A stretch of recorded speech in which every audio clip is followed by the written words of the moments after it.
Okay, so today we are here still in Bitola in Heraclea. This is a very important archaeological site that we are going to just check some places, and I'm going to give you some information about each of these areas, what they. Okay, so while we are looking at this thermal, let me just tell you, Heraclea, this archaeological site, it's Heraclea Lyncestis, and it's coming Heraclea from the hero, and Lyncestis because it used to be like this is a region that is it's coming from that name of the name of the region, and basically the ethnicity that's the name similar, Lyncestis, or is coming from there. This city was built on the 4th century before Christ by Philip II from Macedonia. And here in this thermal, you can see that there is this little tunnels, but it's not where people used to be or something. It's for the pipes. Basically, all the floor was heated, and also it had pipes made out of basically what we call cement to heat the systems. And they used to have a sauna, they used to have a swimming pool, they used to have like massage places. So it used to fit 15 people. And yeah, all of them have like this kind of dressing rooms, etc. So okay, and this structure is called portico, and basically it's presumed that it was a court of justice because they found a statue of the god of justice and destiny. And also it has this kind of thing, it's a column that has this, it was always empty, the column, and it has this poem for the in order to the righteous people, that they just hard workers and they don't have any problem, etc. That's what it says basically. But anyway, while I'm here, while you're checking these columns, let me just tell you that in the 2nd century before Christ, the Romans conquered all this area, and it divided in 4 neighborhoods of districts. And this Heraclea belonged to the 4th district, and it was very prosperous because it was very important because the Via Ignata crosses here. If you don't remember, the Via Ignata was the path that connected Durrës in Albania with the Bosphorus, now in Turkey. We have been in both places, and Durrës basically is very easy to connect Italy right now to Bari.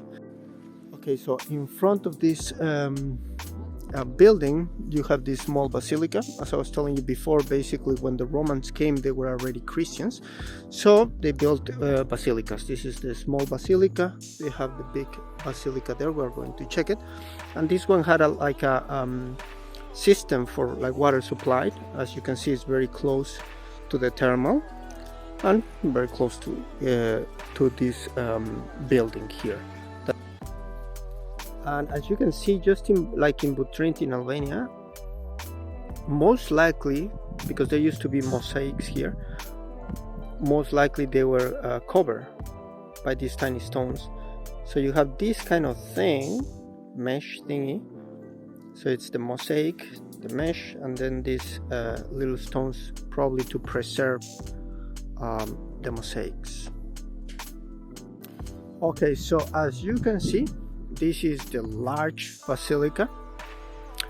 As I was mentioned before, this area, this archaeological zone, covers different types of architecture, from the Hellenistic to the Christian.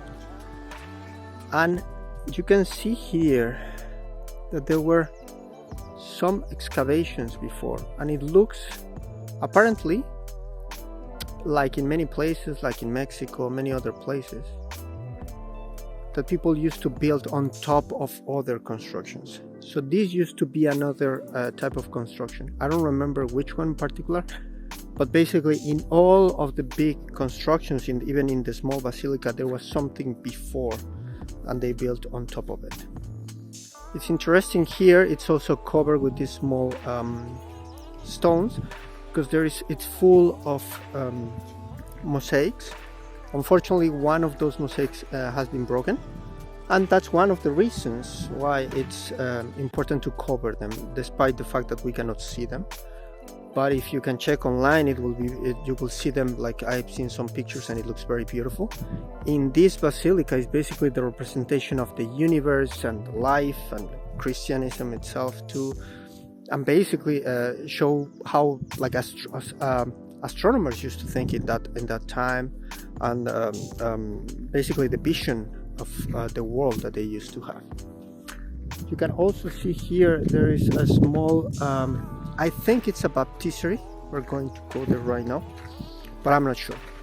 Anyway, in the 6th century after Christ, basically life here stopped because many Slavic tribes start to just settle down, and just for different regional and worldwide situations, basically these start to decay.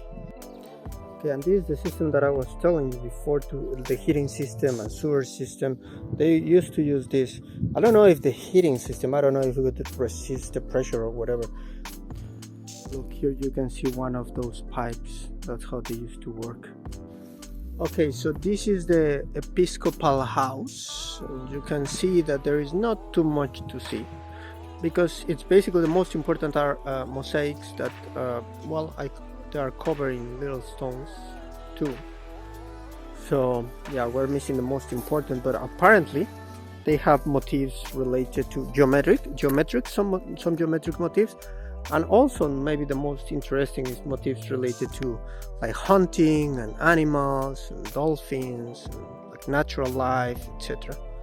It's also there, like it looks like a well to take some water. Okay, so this area, it's called rampart. Basically it's like a wall to protect the city. You can see that it has this depth, maybe it was even filled with water, I don't know. And this has this tower to protect the city. It's presumed that it was built on the 3rd century, basically medieval period, and it's when the city suffered its hardest attack. Okay, so this one is called the New Basilica, or Basilic E, and basically in recent excavations they found this basilica. It has 3 naves, and unfortunately during the First World War the floors and other areas were destroyed. Okay, so during the 2nd century the emperor was Hadrian, and he really loved the Hellenistic period. So every time that he passed through a place, the governors in that place decide to create a theater for him, and this is the one for here, so just for plays and theater, etc. However, in one point it started to become not like a theater but more like a coliseum. So they start to have fights between beasts and humans. However, in the 4th century, during the time of the Emperor Constantine the Great, he prohibited all of this. So they stopped functioning and they just fill it with waste. So as I mentioned before, there are some mosaics that have been recovered, like this one.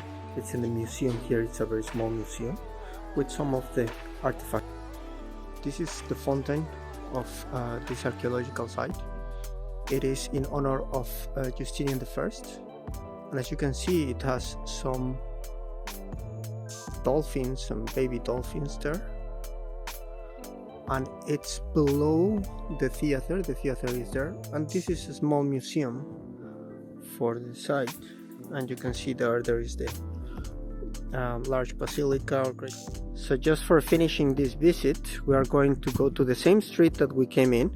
That's the small basilica, that's the portico, just to show you this system, water supply system, that the water is coming from the Baba mountain, and it's a system that is so well developed that still today is some parts are functional and actually help to reduce the possibility of floodings here.